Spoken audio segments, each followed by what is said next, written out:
Hello and welcome to Englishin, brought to you by Voices of the World. I'm janerupp. In this video, we're going to talk about how we hear sounds as non-native speakers of a language. Now, most of the time on this channel, when we're talking about non-native speakers, we're talking about non-native speakers of American English. But in this video, I'm actually going to tell you about one of my own personal experiences as a non-native speaker of French. Now, when I was in college, I double majored in French and linguistics, and I took a bunch of French courses. Along the way, I was lucky enough to have the opportunity to take a French phonetics course. And basically, what this course was about was the sounds and the sound patterns of French. So essentially, it was like accent training for non-native speakers of French. Now, they didn't call it that, but that's basically what it was. They taught us the sounds, the sound patterns, how to produce differences between what we normally produce in American English and what we should produce when speaking French. Now, all of us in this class, we'd all taken a bunch of French classes, and we had learned French primarily by listening to native speakers and copying what we heard, or at least what we thought we heard. Now, what's really interesting is that when you speak a second language, you may think that you are hearing sounds correctly, but really you're hearing them much differently than a native speaker would.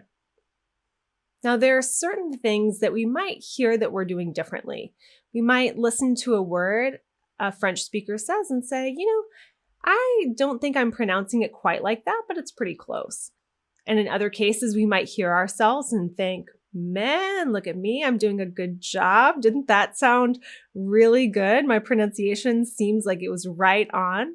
But in a lot of those cases, when we think that we're doing really well, we're actually not doing quite as well as we think. Now, one of the things that we learned in this pronunciation class was about different types of oo sounds in French. Now, for me, as a native speaker of American English, who has not spoken French since birth, I hear one oo sound.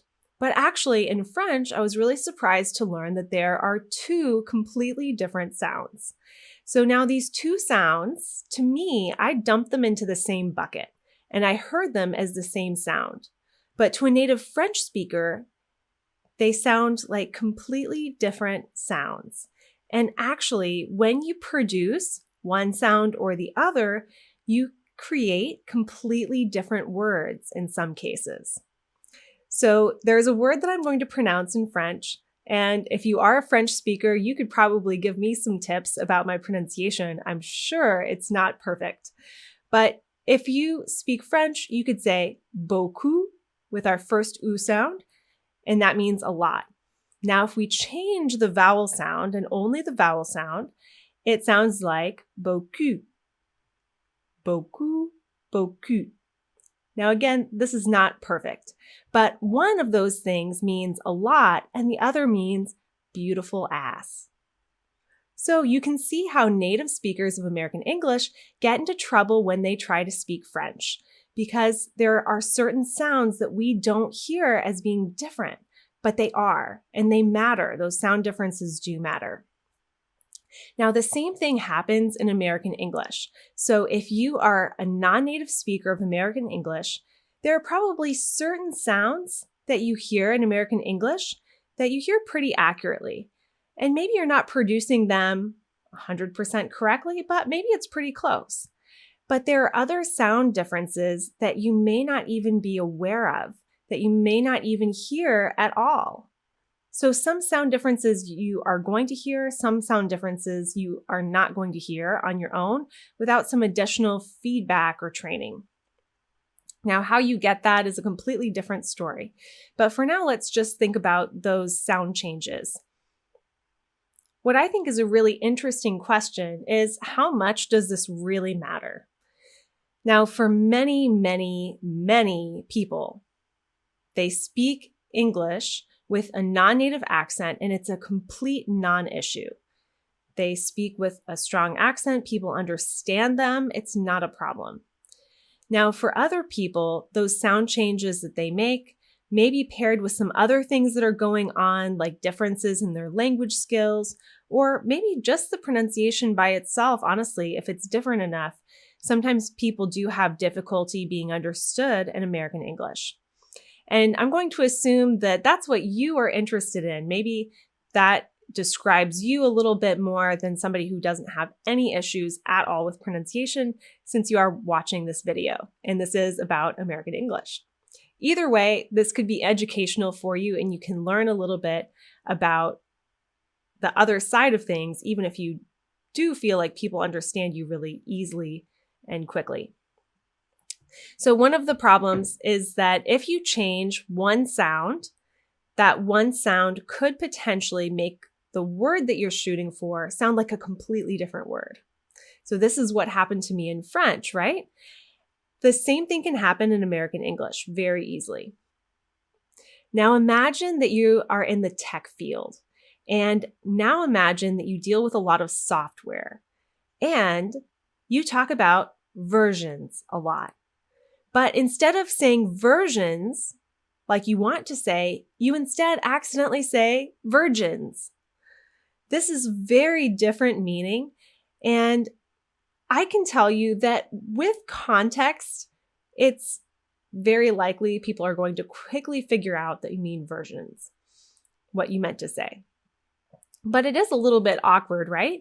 To go around saying virgins when you mean to say versions.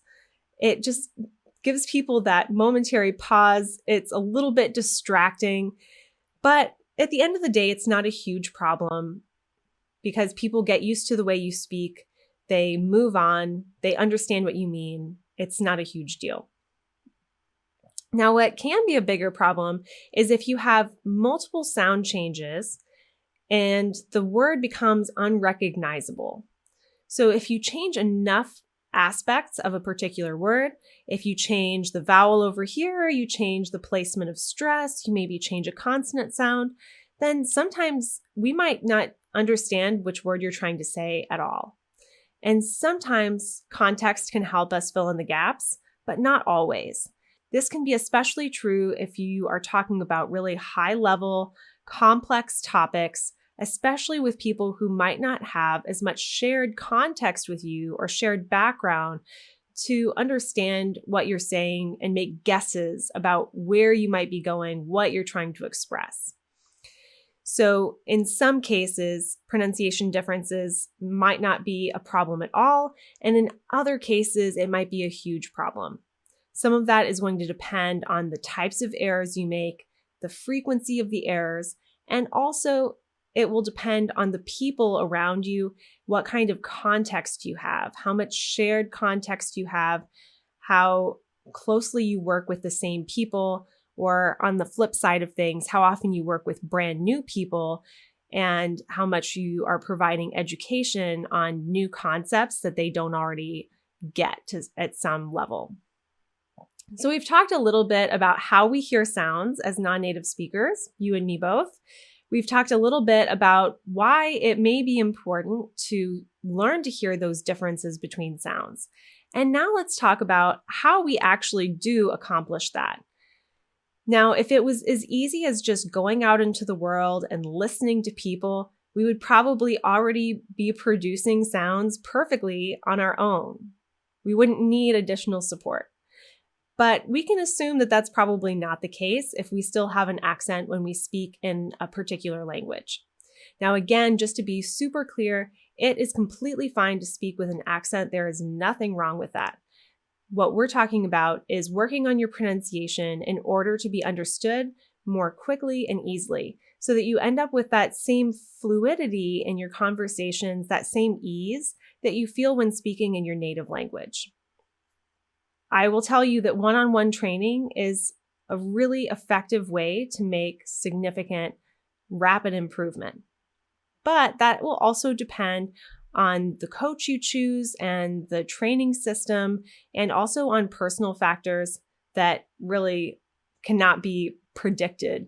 So some people have a natural ear with a little bit of information, a little bit of guidance. They're able to get the sounds really quickly. Other people, it might take a little bit more time and effort and energy to make that happen. But if you do want to make significant changes, the easiest way to do that is with direct, very specific, individualized feedback.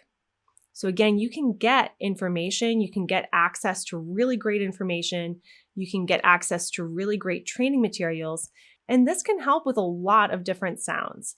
There may be things about American English that you just did not even know were out there. And once you have that knowledge, you can start to hear things a little bit differently than you did before, and you can start moving in the right direction. But there are some sounds that even with that knowledge, even with the right practice materials, you might think that you're producing the sound correctly when you're really not. This exact same thing happened to me in that French phonetics course I took. It took a lot of instruction, took a lot of feedback from my instructor to help me understand exactly how I needed to move my tongue.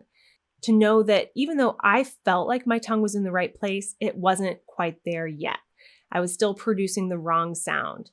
Even though I was producing it differently than I normally would, it wasn't all the way to the point that I needed to be at for it to sound like the French vowel. So individualized feedback is important. Now, if you are not ready to take a one-on-one course or a self-study course, or it's just not in the budget, that is completely normal, and there are plenty of other ways that you can get started. One of the things you can do is you can look on the internet, you can look on YouTube for lots of information about English pronunciation. Just be careful because there is a lot of inaccurate information out there, sometimes even from big names or people who have lots of likes, lots of shares, lots of views. It would also be a great idea if you have a native speaking friend who can help you, give you some guidance. That would be great. It's not going to be the same kind of feedback that you get from a coach, but it can be helpful to just get even some yes or no as you're practicing, for somebody to say, does that sound right? Yes or no? Am I on the right track? Yes or no? To give you some guidance as you practice. Whatever you do, we hope that you find some creative ways to start hearing the differences between sounds, the sounds that you produce now and the sounds that we expect in American English. And this same advice applies whether you are working on American English or you're working on pronunciation for a completely different language. So best of luck as you find the information you need to move forward, and happy practicing.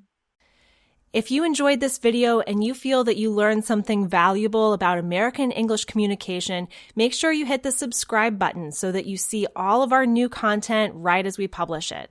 I also invite you to comment below the video. Let me know what you liked, what confused you, what questions you have.